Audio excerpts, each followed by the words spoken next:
So I'm Myrna Jelman. I'll say a tiny bit about myself as well, just to give you a place setting. After falling in love with filmmaking, I decided to try my hand, and I thought, why not start with the end? So I made a film about death. I thought I'll have to die someday. I'm naive, I haven't experienced it at all. I can ask all the naive questions I want to ask. So that was my first film, documentary, which was a brilliant experience. So I speak as a filmmaker mostly. I want to say a few things about storytelling and then 3 directions that I would wish for our future of storytelling. And I wanted to go after Matthew because I agree that storytelling is a roadmap to our morality, it's a mirror to our society, it tells us who we are, what we're learning at the moment as individuals and as a society. And I separate it from entertainment. Some entertainment has no storytelling in it.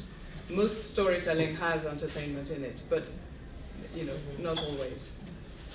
So I think storytelling has never changed, will never change. It is always the mirror of who we are and giving us the boundaries and the space where we can become, if the stories are good enough.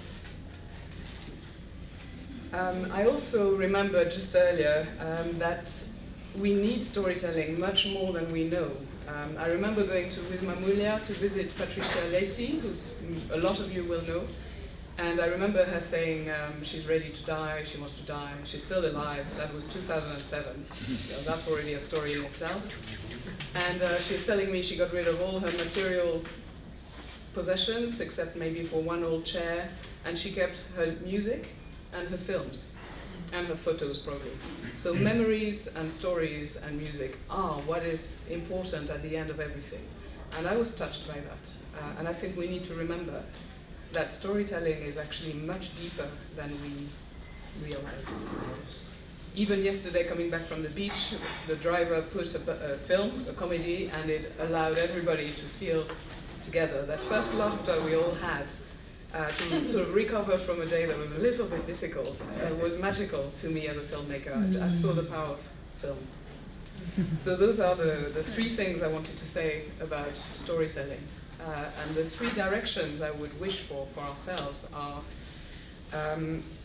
that the future is as broad as Mimi wishes it, that her niece and her son and herself and all the other Mimis in the world can recognize themselves in some story out there, some fiction story. So we have the model of Hollywood that has found a beautiful way of telling stories. I would now like the Hollywood model to be made in Nepal and in Mexico and by mentally ill people, by any voice. And what I love is that technology is making that possible. I've learned during this Congress about drone filmmaking. Isn't that a nicer way to use a drone? Oh, that's not another story. There's a hole in the floor. Never move your chair in this room. Don't move your chair. Yeah, don't Don't move your chair. Don't get rocky in this room. And all those technologies mean that the beauty we see in the Hollywood model, so that beautiful crane shot that shows you whatever film location you have and expands your feeling, anybody can have now. So I'm assuming all these young people and technologically challenged people will learn the skill, and eventually in 10 years' time you will see and experience very different films. Yeah. The next challenge is how will you find them? Because they will be low budget, made somewhere in the world, maybe not translated, but they will be brilliant. But they will be surrounded by all this rubbish, and some of the Facebook and some of the YouTube is really rubbish. So the next direction I would like for storytelling is that a few people find in their hearts that they want to host and gather around them, or find a way to say, here's my website and here are all the lovely films about tango dancing that I've found around the world, or the films about optometry that inspire this whole profession, or films about sugar refining, who knows, but it will be small interests that people have gathered, quality films around that interest, or the other model, very broad interest, but people who have gone and found the films of a similar ilk, of a very broad topics. So that's my second hope.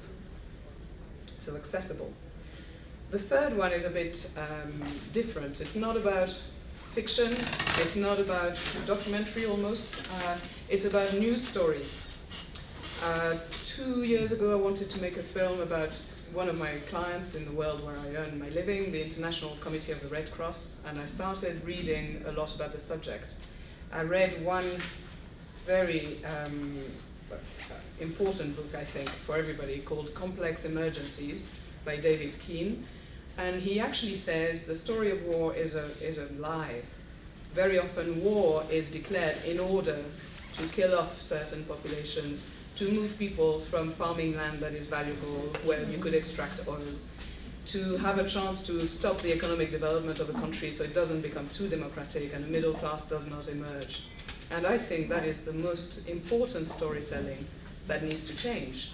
We need to demand a different type of news where experts who already in international development, in international relations circles can interpret the news completely differently to what we're fed, give us that story. So that's my future. I'll just finish with a little bit of the present, not to demotivate you, but because I think it's comical. Top 25 grossing films this year.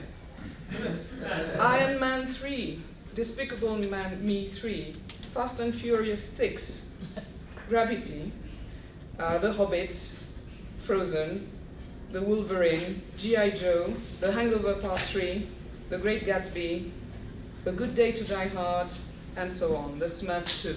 There were 5 superhero films, 16 sequels, reboots, prequels, or remakes, and 6 based on original ideas. So that's Hollywood today. Also, you'd be surprised to know between 1991 and the year 2000, 14% of spec scripts, so new scripts arriving to producers on the off chance that they can sell them, were made by women. And you'll be very pleased to know that that percentage has reduced since then to 9%. Between 2010 and 2012. And I didn't want to come across like a hard-nosed feminist. I wanted to come across like a soft-hearted woman who'd like to switch on the TV and have a film that represents me from time to time. And interestingly, 52% of cinema goers are women, because we accompany children to the cinema. And the last bit of data, I thought, oh well, this year's film, it's a bad time for Hollywood. They're not very inspirational, and TV is doing great things. So let's just look at all-time top-grossing films, because then there must be more of the films I like. And I went down the list until I could find films that were targeted at women only, I thought, because surely we're half of the population. It took me till number 88 to find one that was actually for women, and that's Mamma Mia, even though it's for everybody. The second one was number 121, and that was Ghost. And I gave up on looking further down the list. I thought, that's weird. That's really weird. So I miss that as a person, and I hope I'll contribute. My future of storytelling is to contribute my sort of films. But I do hope that the 3 hopes I have and wishes for the industry do happen.